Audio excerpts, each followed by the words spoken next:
loin des yeux mais près du cœur. Afin de se faire connaître davantage et de développer le chiffre d'affaires annuel, Claire a quitté son exploitation du Gers pour tenir un stand au Salon de l'Agriculture. Si elle est accompagnée de son mari Sébastien, la participante de la saison 10 de L'amour est dans le pré a dû laisser ses 2 fils à la maison. Une séparation qui est un véritable crève-cœur pour la pétillante trentenaire. Et pour cause, Claire est inséparable de ses 2 garçons Maël et Mathéo, comme elle l'a confié dans le dernier épisode de Famille d'agriculteurs diffusé ce jeudi 13 avril sur RMC Story. On ne les laisse qu'une seule fois par an et c'est pour le salon, a révélé l'éleveuse d'oies et de canards. Et difficile aussi pour Sébastien d'être loin de ses 2 fistons, c'est surtout qu'il nous manque, a-t-il déclaré avec tendresse. Et de renchérir, on ne les laisse jamais.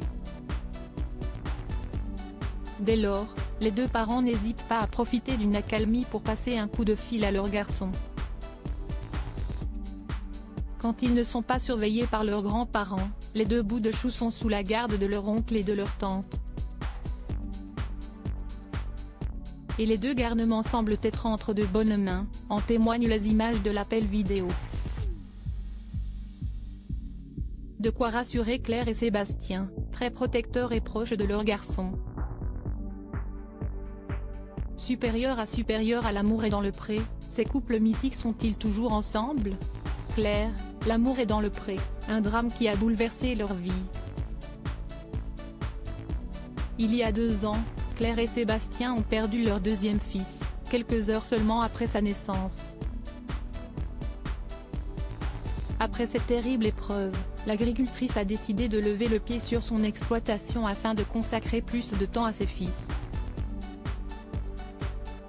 On a notre grand Mathéo, qui a 6 ans, on a notre petit Maël, qui a 1 an. Aujourd'hui, notre priorité c'est notre famille. A-t-elle confié sans détour dans le premier épisode de Famille d'agriculteurs. Et d'ajouter, si d'être ensemble car il y a moins de 2 ans, nous avons perdu notre enfant juste après sa naissance. Ça a été un grand choc pour nous. Le décès de son nourrisson a été une véritable prise de conscience pour Claire mais aussi pour son mari Sébastien. Ce dernier s'apprête à quitter son métier de mécanicien pour travailler auprès de sa bien-aimée sur l'exploitation. Un soutien indéfectible qui permet à Claire d'avancer malgré son immense chagrin. Crédit photo, capture d'écran Famille d'agriculteurs, RMC Story.